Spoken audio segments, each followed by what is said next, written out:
Si Dr. Willie Ong po to. Ngayong araw magbibigay ako ng 4 na tips kung paano tayo tatangkad. Okay? Number 1, kailangan ay tama ang ating posture. Kung nakatayo tayo o nakaupo, kailangan diretso ang ating likod para kahit paano tumaas tayo ng mga 1 inch. Ang isang tip ko nga, dapat nakabukas ang ating balikat, itong shoulders, naka-open yan. Kasi kung lagi tayo nakakuba, ay papandak tayo. So, kailangan naka-open yan lagi. So, nakaupo, nakatayo, tandaan, diretso ang likod.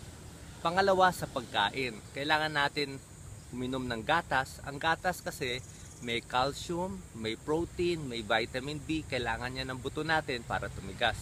Sa pagkain, pwede rin ang dilis, mataas na calcium, plus isda, tsaka gulay. Makakatulong yan. Marami ang vitamins, minerals, and nutrients na kailangan ng katawan. Pangatlo, para tumangkad, kailangan natin mag-ehersisyo at mag-stretch. Pag nag-exercise kasi tayo, mas tumitigas yung buto natin. Ang stretching din, kailangan i-stretch natin yung likod natin, parang ganito, para hindi magdikit-dikit yung spine natin. I-stretch din natin yung leeg natin, para hindi rin magdikit-dikit yung buto. Kasi pag nakahiwalay yung mga buto natin, mas tatangkad tayo.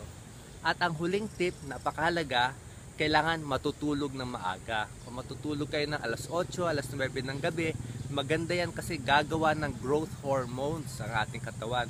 Kaya pagising nyo, mas matangkad na ng konti. Kung lagi kayo nagpupuyat, baka hindi tayo tatangkad. So, maganda itong mga tips kung wala pa kayong 21 years old para tumangkad. Pero kahit lampas kayo 21 years old, sundin pa rin itong mga tips para manatili ang ating tangkad. Sana nakatulong itong konting tips sa inyo. Salamat.